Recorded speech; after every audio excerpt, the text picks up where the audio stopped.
to interview and kind of chop it up with legends. And to my left, I have legendary MC Shy-D.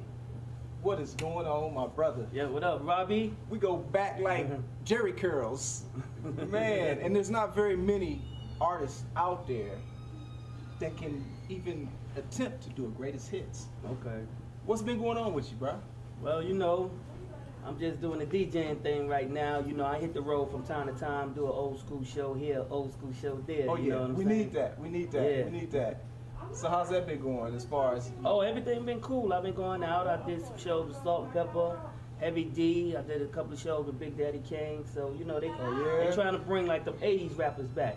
Yeah, most definitely. We need that. We need that. And right now he's being kind of modest. I kind of was like doing a little reading, a little research. Okay. Jermaine Dupri, did you just like so happen to wrote his first rhyme? Yeah, believe it or not, when Jermaine was a real young guy, you know, I was out there doing my thing, and I used to always see his mom and dad and him from time to time, like at a Run DMC concert or something. Okay. So his dad pulled me to the side one day and was like, "Yo, I want to pay you, you know, to teach JD how to do his thing." You know what I'm saying? Oh, So yeah? yeah, I mean, it wasn't much, maybe $75 a week or something, you know. Yeah, look how much it's worth today, though. That's what I'm saying. So they used to come over to my house, and I used to try to show them how to write patterns and stuff like that. Okay, so you, in a sense, is responsible for a lot of things that we're taking privilege in enjoying today with Jermaine Dupri. Oh yeah, I mean, I feel good because he's a mega star, you know what I'm saying? Yeah. Now see, I gotta pull some things out of you, man. Okay. You still being a little modest and things. Let's give our audience a little bit of history on MC Shy-D. Okay, well basically, I was doing my thing back in the early 80s. You had a guy that came before me, believe it or not, that was locally called Mojo. And Right. he used to do all the Books and Boogie shows, so I used to always go to the Books and Boogie shows, and Mojo used to be rocking. So I was like, yo, man, I gotta make me a record, you know what I'm saying? So basically, fast forwarded a couple years, I met a young lady by the name of Vanessa Lopez. Okay. She was managing Gigolo, Tony, and Lacey Lace Foresight Records out of Fort Lauderdale. Yeah. So to make a long story short, we hooked up. I got to make the single Rap Will Never Die. And from there, I moved on from Foresight and went to Luke Records. Right. Yeah, well, he was Luke Skywalker back then. Boy, that was a nasty time for you, wasn't it? It was a beautiful time for me, you know Yeah, what I bet I'm saying? it was, Luke. Luke? But anyway, how much about the Luke situation can we talk about? Oh, we can go wherever you want to go. Where do you want to go? Wherever you want to go. Let's go at the beginning. All right. Let's go with some of the peep shows. No, I'm just Okay. kidding. I'm just kidding. I'm just kidding. Let's not go to the peep shows. All right. But if you got any DVDs, we can talk about it. But what was the situation like with Luke Records? for Okay. you? Well, basically, you know, Luke was a good independent label because the accomplishments that he made on the independent, you can't even get a major to really make them accomplishments right now. You know what I'm saying? So Luke was a real hustler, man, and I take my hat off to him. You know what I'm saying? Right. He was a shrewd businessman. You know what I'm saying? And he really got out there and got me and 2 Live out there when nobody else was really checking for the South. Right. No hard feelings. Oh, nah, no hard feelings. Lawsuit situation. Yeah, and nah, all it's that. only business. You know what I'm saying? Okay, not personal, You know, just business. nothing personal, Luke. Holla at me. Yeah. Yeah, you know what I'm saying? Real talk. You know what I'm saying? It was just business. You know, he came to me, he promised me something, and he didn't keep his word of it. And I told him, yo, I'm gonna hold you to your word. And he wasn't a man of his word, so I had to do what I had to do. Right, right. You know what I'm saying? I appreciate that. Give Yeah. that information. I ain't quite know where I want to go with it. Okay, You know, you kind of okay. big dude, you know what I'm saying? You know. So 2 Live Crew, you went from the 2 Live Crew, and then let's Well, keep it moving. basically, yeah, well, like I said, when I was with Luke, man, we went around the world like 2-3 times, you know what I'm saying? Yeah. So, and I did that at a young age in my early 20s, so I kind of got burnt out at a young age, you know what I'm saying? As far as I really wasn't feeling hip hop no more, you know, because I felt like I had done my job, you know what I'm saying? So kind of, you know, I was kind of trying to get to the background, but you know, your fans try to keep forcing you to keep. So the more I made records, to me, the whack I got. You know what I'm saying? After the Luke situation, you know what I'm saying? I think it's more or less you one of your own worst critics. Yeah, you know, but I really wasn't feeling the rap, you know what I'm saying? Like I said, I had my super producer, Mike Fresh back then, you know what I'm saying? And you know, once me and Mike parted ways, see, he stayed with Luke and he went on to produce all that Poison Clan stuff. Okay. You know, the Band in the USA album, you know what I'm saying? So Right. once me and him kind of parted ways, I kind of lost the love for it. Right. Could you give us a little history on the bass? And where do you see that as far as the relation to music today? Well, you know, bass music, it came out and it ran its course, you know what I'm saying?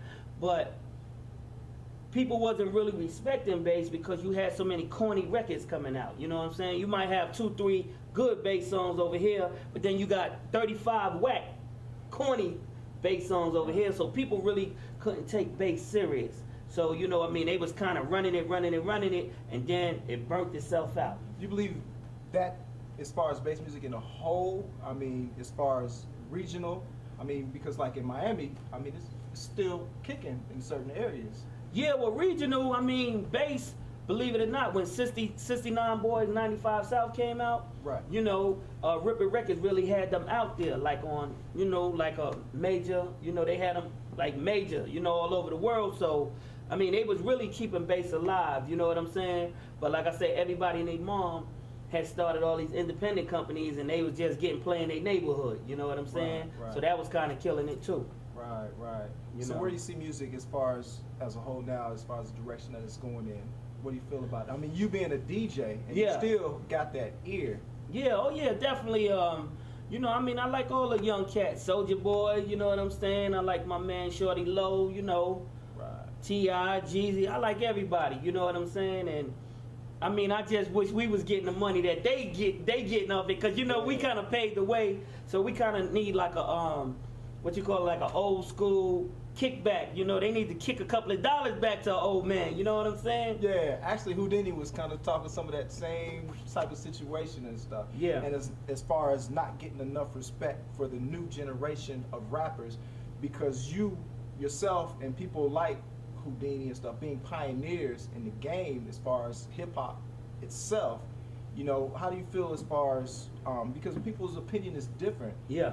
as far as getting respect and those paying homage to those that paved the way, Okay. pioneers such as yourself. Yeah, well, you know, a lot of old school rappers, to me, I'm just being honest, they bitter. You know what I'm saying? I mean, you can't be bitter. Right. God gave us our day just like these new cats got their day. Mhm. You know what I'm saying? You got to chalk it up as something you did in your life and move on. See, a lot of these cats, you know, they standing back, oh, yo, they whack. These new cats is whack, but it don't matter. They getting their money, you know what I'm saying? Stop being bitter, move on. You know, like I say, Russell Simmons, you know, he's like the head of everything. He should kind of set up, you know, like a little hip hop kickback to the old school. You know what I'm Right, saying? right. Because, like I say, the old school did pave the way. You know what I'm saying? Even before me and Run DMC LL, Houdini, you had Grandmaster Flash and them, Africa Bambaataa, Treacherous 3. You know what I'm Right, saying? right. So, and then, you know, a lot of them old school cats, believe it or not, they bitter. So what the first thing you do when you mad? You start drinking, you turn to drugs. You know what I'm saying? Not trying to be funny. I know a lot of old school rappers that smoke crack. You know what I'm saying? So, but I feel if they was getting like a little small check or something, they'd straighten themselves up and move on with life. You know what I'm saying? Right. It's funny you should say Russell Simmons. If it was gonna happen, I guess he'd be the one to do it. Yeah, you know, he's the only one that- Reparations. Yeah, but see, not trying to be funny, Run DMC is straight for life, so I mean, Right. he don't have to worry about that. You know what I'm saying? Right. But I'm not straight, and I know it's a whole bunch of other rappers that's not straight. You know what I'm saying? Yeah. How do you feel about doing features and stuff like that on some of the new records that's coming out? Oh, I'm with it. I want all the young cats to holler at me. You know what I'm saying? I mean, I can still spit. You know, my voice ain't changed. Everything the same. Yo, just give me a chance. I guarantee you I'll rock your record. Yeah, and, You know what and that I'm was saying? actually a plug right there. And That's right. Matter of fact, you got a MySpace too, right? Yeah. Why don't you shoot that out to the folk out there? All right, it's, you know, myspace.com/MC-SHADATL. Once again, MC-SHADATL. They can go on there, you know, listen to my old music. You know what I'm saying? Check out a couple of old pictures on there back when I was about 100 pounds, you know. You know what I'm saying? I ain't mad at you, man. Yeah, and he's man. also got telephone numbers on there too. Oh, yeah, If you're serious definitely. about this, get at him. Yeah, definitely holler at me. You know what I'm saying? Like I say, I ain't too hard to get at. You know, I'm just a phone call away. Yeah, so You you know what I'm doing saying? you doing production and stuff too, or anything like that? Yeah, well, I still got a couple of drum machines at the house, Okay. I blow the dust off them, a couple of SB1200s, you know what I'm saying? So, I mean, because the production thing now, believe it or not, to me, it's a little easier than it was back in the days. They got Pro Tools now. Right, right. And unlike back in the days when you had to do your hook 3-4 times, you just do it one time and they take it and put it over here, Right. over it. So, like I said, these cats got it made. Right, right, right. You got any advice for not even just some up and coming artists? How about some of the artists that are already in the game now? I mean, you're a pioneer.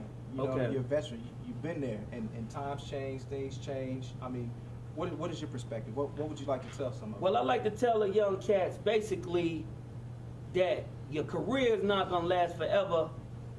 Basically, that's what I can speak for myself, because back when I was getting money, I thought it was gonna last forever. So I went out, I had 15 cars, 3 motorcycles, and as time went on, I looked up, I was broke. Right. So you gotta get a good accountant. Make sure, the number one thing, something else I got in trouble with back in the days, I wasn't paying my taxes. So the IRS came in one time. If I had $300,000 in the bank, the IRS stepped in and they took $150,000. So you gotta pay them taxes, you know what I'm saying? I remember Kumo D had a Benz. They took that, a 180. You put him on blast, throwing him under the Yeah, bus. nah, Kumo my boy, you know what I'm saying? But yeah, you know, they will get you. You gotta pay them taxes. And like I say, the young cats, basically, it's not gonna last forever. So make sure you got somebody taking care of your money, so when it is over, your future will be straight. You'll be set up. You wouldn't have to be like me, going out getting a 9 to 5. You know what I'm saying? Real talk. Right. That's good advice. That's good advice. Oh yeah. But you still doing the music though. Yeah. You still can't stay away from the music. Yeah, well, I'm hip hop for life. You know what I'm saying? Yeah. I came out of New York with it, out of the Bronx River Projects. So I'm hip hop for life. You know what I'm saying? Even if I live to be 50, I'ma still be walking around here That's what's up. rapping and whatnot. You know what I'm saying? Yeah, that's definitely what's up. So I mean, you got a lot of big hits under your belt already. I mean, I hate to ask you to pick your favorite child. What was the hit that you did that really did it for you? Well, believe it or not, I gotta say Shake It. And the only reason I say Shake It is because it crossed over into the white world. Right. And that white money is good money. Black money is good money too, Yeah. but white people, they spend more. Unlike, if I was getting 5,000 to do a black club, I can get 10,000 at a white club. You know what I'm saying? So when I made Shake It, it crossed over. So that's where my real money came in. So that's my baby, because I still do shows of Shake It. Yeah. You know what I'm saying? So you doing some touring, doing some old school concerts, and that's important. I love that. Okay. Get some Dougie Fresh on the stage, some MC. I mean, man, this man been doing so many shows, man. I mean, it's like he never fell off. And he's still doing that same move. That's what I'm saying.